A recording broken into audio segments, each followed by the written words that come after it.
Hai guys, balik lagi di episode 7, 25 frasa. Karena udah banyak banget dari kalian yang request, so here it is.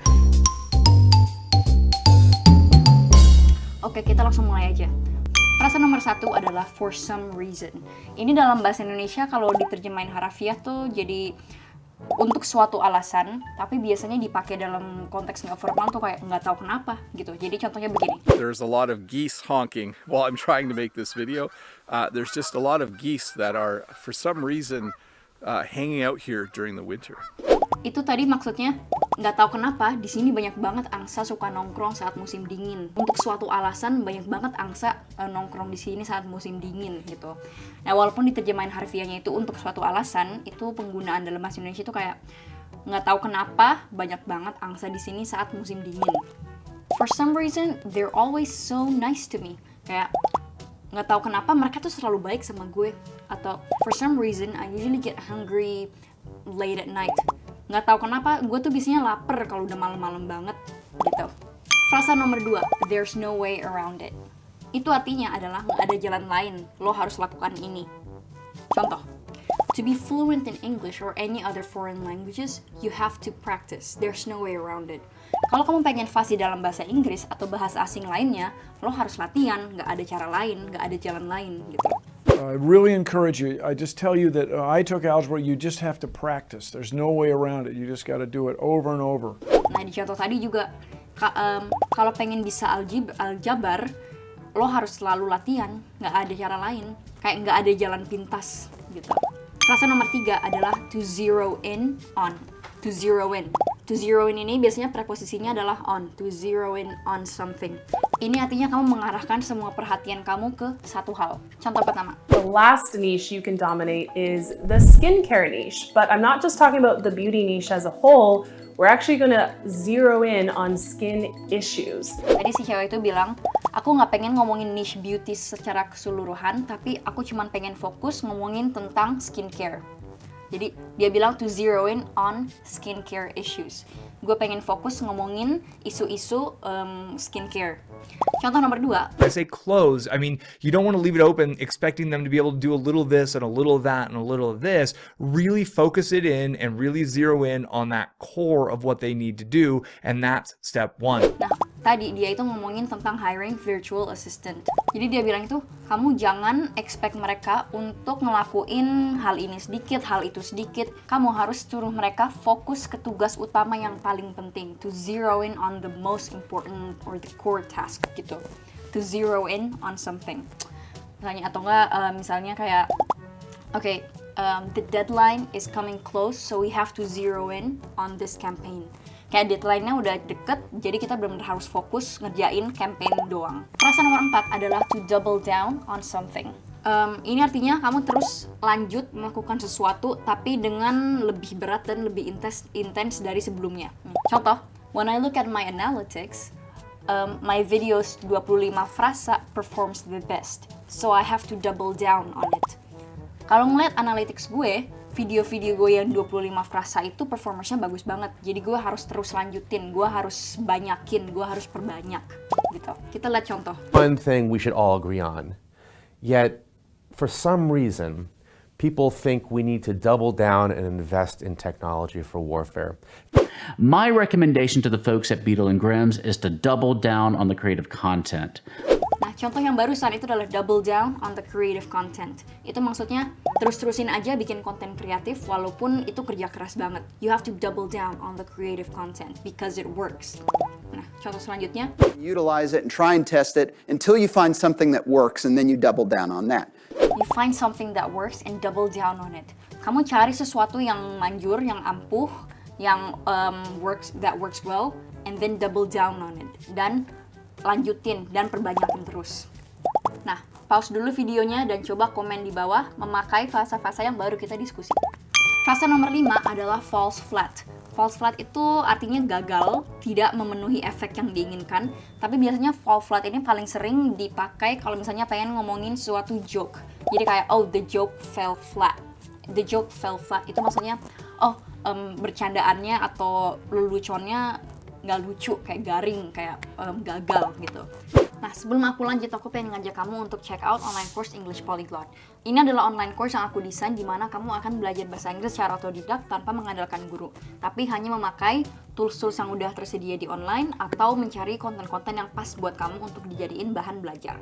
Jadi kamu nggak akan belajar grammar atau apapun itulah yang boring, membosankan. Jadi kalau misalnya kamu pengen check out, kamu bisa ke www.nelafarhana.com atau ke Instagram MyLingua untuk mencari testimonial dari beberapa students yang udah masuk ke kelas ini. So, kita lanjut aja ke videonya. Nomor 6, to grow out of. Ini maksudnya kamu itu udah terlalu dewasa atau terlalu besar akan suatu hal. Ini bisa dipakai dalam konteks pakaian. Misalnya kayak saat baju kamu udah kekecilan, kamu bisa bilang, oh, I grew out of that dress. That was my dress when I was 10, gitu. Bisa juga bilang kayak gini, oh dulu kamu suka pakai rok mini saat masih remaja, tapi sekarang udah nggak lagi, udah terlalu besar lah gitu. Oh, I used to wear mini skirts when I was a teenager, but I grew out of it. Itu maksudnya kayak gue udah terlalu besar buat pakai pakaian kayak begitu, udah terlalu dewasa gitu. Atau enggak, misalnya dulu saat kuliah kamu suka party-party, suka nongkrong, tapi saat sekarang kamu udah, menurut kamu hal-hal gitu udah terlalu kekanak-kanakan. Maksudnya jadi kayak you grew out of that phase, kayak you grew out of it. I used to like hanging out with my friends at the club, but I grew out of it. Nomor 7, how did this happen? How did this happen? Dan ini artinya, kok bisa begini? Kok bisa kayak begini? Ini gimana bisa kayak ini, gimana jadinya? Bagaimana ini bisa terjadi? Contoh. It's death rate holding steady at 100%. And it's like, we still are like, what? Each time it's like, this is a tragedy. How did this happen? It's like, how did it happen? So how did this happen? How have we come to associate love with great pain and suffering? And why do we talk about this ostensibly good experience as if we are victims? Nah, contoh yang kedua tadi, bagaimana ini bisa terjadi? Kenapa kita bisa selalu mengaitkan cinta dengan penderitaan? Gitu. How did this happen? Gimana ini bisa terjadi? Gitu.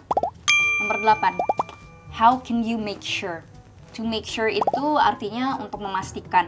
Itu aku sering banget ngomong di video aku, to make sure bahwa make sure kamu ini. Make sure to always lock the door before you leave. Pastiin kamu selalu kunci pintu sebelum pergi. How can you make sure your employees are productive when they work from home? Gimana kamu bisa memastikan kalau karyawan kamu akan tetap produktif saat work from home? Nomor 9, to make a difference. Itu bisa make a difference atau made a difference. Ini artinya mempunyai efek positif di suatu hal atau di hidup seseorang. Biasanya make a difference ini dipakai dalam konteks positif. Jadi kayak I want to find a career that makes a difference in people's lives. Gue pengen mempunyai karir yang mempunyai efek atau dampak positif ke hidup-hidup orang. I ask them, how can I make a difference? How can I help produce a better result? Just using intention to think through your day really can make a difference. Nah, contoh yang tadi itu artinya mempunyai niat untuk menjalani hari kamu itu ngefek banget loh. It makes a difference. Maka misalnya contoh nih, kamu sakit kepala terus ditawarin buat minum paracetamol atau panadol. Terus kamu bisa bilang, I don't like to take paracetamol. It doesn't make a difference to me. Itu artinya, aduh gue nggak suka minum panadol atau minum paracetamol. Itu nggak ngefek ke gue, nggak ngaruh gitu. It doesn't make a difference gitu. Nomor 10 adalah in a hurry. Ini lumayan gampang, ini artinya buru-buru. Contohnya, I can't wait for you. I'm in a hurry. Gue nggak bisa nungguin lu, gue lagi buru-buru gitu. Why are you in such a hurry to go home? Because my parents are coming and I haven't cleaned my room yet. Lu ngapain sih buru-buru pulang? Iya, bokap nyokap gue mau datang dan gue belum beresin kamar gitu. Nomor 11 adalah worst case scenario. Ini maksudnya skenario terburuk. Misalnya kamu ngadain event, terus worst case scenario-nya adalah bakal hujan, jadi harus di-cancel. Maksudnya kayak the worst possible thing that could happen. Hal yang paling buruk yang bisa terjadi di suatu situasi. Misalnya nih kamu ngadain outdoor event. Kamu bisa bilang, if the worst case scenario happens, it rains and we have to cancel the event. Oke, situasi paling buruk yang bisa terjadi, kita harus cancel eventnya kalau misalnya hujan. The worst case scenario of the lockdown is I might have to lose my job. Kayak hal terburuk yang akan terjadi ke gue kalau misalnya lockdown terus, itu ya gue kehilangan pekerjaan gue gitu. Nah, coba kalian tulis di komen versi kalimat kalian sendiri memakai beberapa frasa yang baru kita diskusi. Nomor 12, to make progress. Itu maksudnya ada kemajuan atau progress dalam aktivitas seseorang. Have you made any progress on your thesis? Gimana, udah ada perkembangan belum skripsi lo gitu. Don't be discouraged if you're not making any progress in your English. Just keep on going, just keep on practicing. Kamu jangan berkecil hati kalau misalnya belum ada progres atau kemajuan dalam bahasa Inggris kamu. Emang harus sering latihan, pasti bakal ada kok perkembangannya. Kalau bilang made progress itu berarti di masa lalu. We all know the formula. Sacrifice and working hard enough at anything, it will get you results. You'll make progress. The problem is belief. We have clearly made progress in reducing African American poverty from its radically high mid-20th century levels.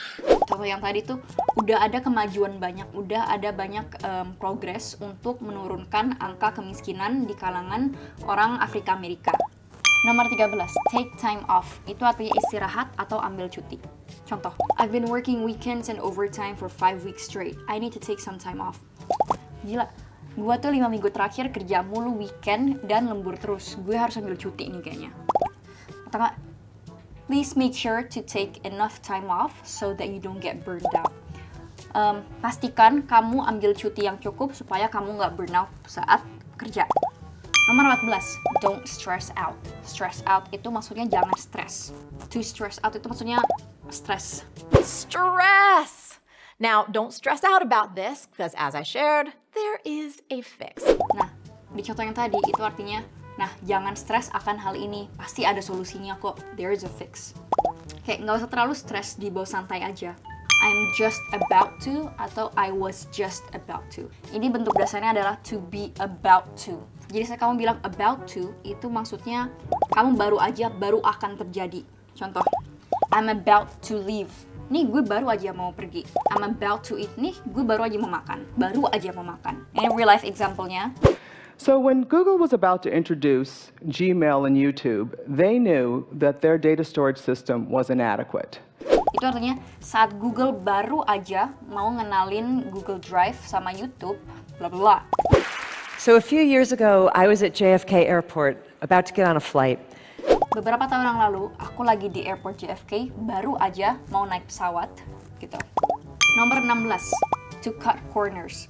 Cut corners itu adalah idiomatic expression, di mana artinya kamu itu melakukan sesuatu dengan cara paling gampang, cara paling cepet, cara paling hemat, apapun itu. Pokoknya jalan pintas untuk melakukan sesuatu. Tapi ini dipakainya biasanya nggak selalu dalam rangka positif, itu kadang bisa negatif juga. Jadi kayak kamu itu melakukan sesuatu dengan cara pintas, tapi dengan ada nada malasnya gitu. Jadinya nggak efisien. Contohnya begini. With the BFR aiming to make its first flight to Mars in 2022, it's extremely important that SpaceX don't follow a similar path of cutting corners in order to make their own deadlines. Nah, contoh tadi itu maksudnya karena BFR menargetkan untuk pergi ke Mars tahun 2022, sangat-sangatlah penting supaya untuk SpaceX supaya tidak mencari jalan pintas atau tidak mencari jalan yang paling gampang untuk bisa memenuhi deadline. Jadi maksudnya SpaceX tuh benar-benar harus cari jalan yang ampuh gitu, nggak cuman sekedar memenuhi deadline doang terus selesai. Nah, contoh lagi nih, misalnya kamu ada kursi yang rusak, tapi kamu nggak punya duit buat ngebetulin kursi itu. Jadi you had to cut corners dan kamu harus ngakalin gitu. Misalnya pakai kursinya harus pakai isolasi atau apa, walaupun harusnya kursi ini nih pakai obeng atau pakai lem atau pakai apapun itulah. But if you're cutting corners untuk bisa pakai kursi ini lagi, berarti kamu itu ngebetulinnya tuh cuman pakai isolasi doang atau pakai lem uhu yang oke, bisa bener, tapi benernya tuh nggak sampai maksimal gitu. Benernya tuh kualitasnya jelek gitu. So that's what it means by cutting corners kebanyakan. Contoh kedua. It was when they started cutting corners in their work that the extent of their laziness for an entire decade was discovered. Nah, di contoh tadi itu tuh maksudnya saat mereka mulai cutting corners, saat mereka mulai cari jalan pintas, cari jalan cepat dalam pekerjaan mereka, untuk menyelesaikan pekerjaan mereka, barulah kemalasan mereka terlihat gitu. Nomor 17. So far so good. Ini lumayan gampang sih, dalam bahasa Indonesia juga sering dipakai. Ini artinya sejauh ini oke-oke aja gitu. Ini mengekspresikan suatu kepuasan dengan suatu situasi atau pekerjaan. Hey, how's it going with your project? Oh, so far so good. Nah, how's it going with your business? Oh, so far so good. How's married life going? So far so good. Gitu. Nomor 18. Best of both worlds. Ini artinya dapat dua-duanya. Maksudnya mendapatkan keuntungan dari dua situasi yang berbeda. Contoh, nah misalnya nih, kalau kamu hobi scrolling di Instagram, mendingan kamu cari kerja menjadi social media specialist. Karena kamu bisa sambil scrolling dan dibayar gitu. So you got the best of both worlds. If you love spending time on social media, then you should work as a social media specialist. You get to scroll at Instagram all day and you will get paid. You'll get the best of both worlds. Kamu dapat dua-duanya. Coba kita lihat contoh real life. And I'm thinking like, not only do I have a good story here, I have like the best of both worlds because the Times going to go pay for me to see all these exotic places. Nah, si kakek tadi nyeritain, iya kerja di Times itu gue dapet dua-duanya. Gue dibayar dan gue dibayar buat pergi traveling ke tempat-tempat keren, tempat-tempat eksotis gitu. Real life example yang kedua. It actually tastes good to them too. Man, actually, I enjoy it. So you get the best of both worlds. Wait a second. It tastes good and you get to live longer, right? Tadi dia bilang, it tastes good and you get to live longer. Best of both worlds. Kayak lo dapat dua-dua keuntungannya. Karena biasanya kalau makanan enak itu kan gak sehat. Jadi kamu enak rasanya tapi kesehatannya jelek. Tapi dengan jagung yang tadi itu enak dan sehat. So you get the best of both worlds. Nomor 19, don't be fooled. Jangan tertipu, jangan keliru.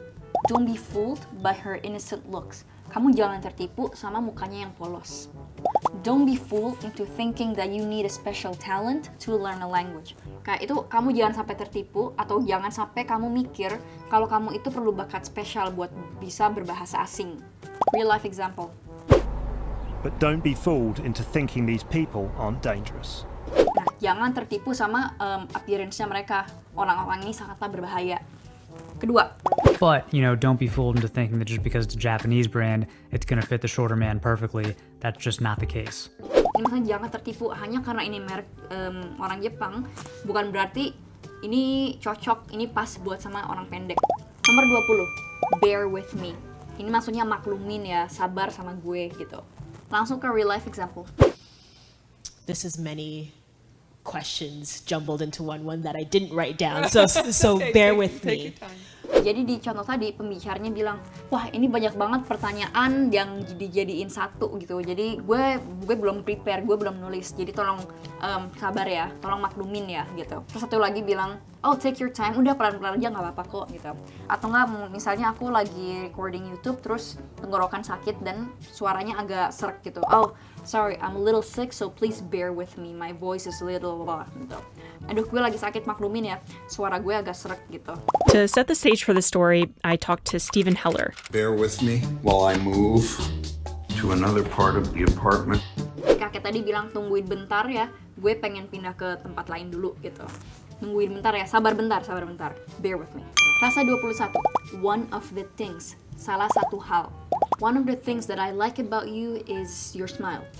Salah satu hal yang paling gue suka tentang lo tuh senyuman lo gitu. One of the things that I find the most interesting about the lecture is blah blah. Salah satu hal yang paling gue suka sama ceramahnya tuh ini, itu gitu.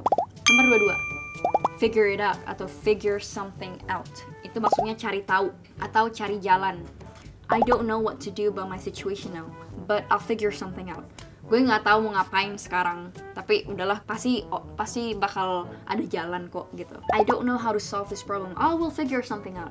Ada gue nggak tahu gimana cara menyelesaikan masalah ini. Udah kita pasti cari jalan kok gitu. I can say that it was an excellent way for me to learn so much about television at a time in which I was trying to figure it out for myself. Itu artinya itu adalah masa-masa dimana gue itu harus cari tahu sendiri gitu. Nggak ada yang ngasih tahu gue gimana cara menyelesaikan masalah ini. Gue harus cari tahu sendiri. I had to figure it out on my own. Nomor 23, what's that like? Bahasa Indonesia tuh kayak gimana tuh gitu. So you divorce your husband but you're still living with him. What's that like? Oh, jadi lo udah cerai sama suami lo, tapi masih tinggal bareng. Gimana tuh jadinya? Kayak gimana tuh rasanya? What's that like as a writer? How do you navigate that? I mean, if that's your passion, right. I mean, do you have enough of an audience? Oh yeah. Nah, tadi bilang, nah gimana rasanya jadi penulis? Gimana cara menavigasinya? Apakah mempunyai audiens yang cukup? Nomor 24, back and forth, yang artinya bolak-balik. I live in the Netherlands, but I travel back and forth to Indonesia to visit my family. Aku tinggal di Belanda, tapi harus bolak-balik ke Indonesia buat ketemu keluarga aku. Since I'm hosting the party, I have to keep going back and forth out of the kitchen. Karena gue yang hosting pestanya, jadi gue harus bolak-balik ke dapur buat cek buat cek makanannya. Nomor 25, it turns out that, yang artinya ternyata, contoh, COVID is a difficult time for everyone, but eventually things will turn out fine. COVID itu waktu yang susah buat semua orang, tapi akhir-akhirnya pasti bakal oke kok. It turns out that he's been cheating on her with her best friend. Ternyata dia itu nyelingkuhin ceweknya sama best friendnya dia.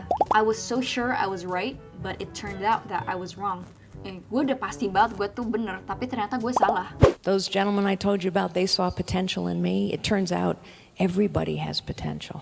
Yes? Nah, example yang barusan, orang-orang tadi gue bilang barusan melihat potensi dalam diriku.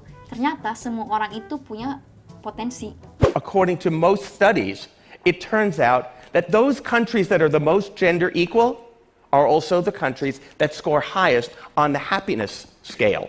Atau yang tadi, ternyata dalam banyak riset, negara yang mempunyai kesetaraan gender adalah negara dengan skor kebahagiaan yang tertinggi. Itu aja guys buat sekarang, mudah-mudahan kalian enjoy, and I will see you next week with another video. Bye-bye!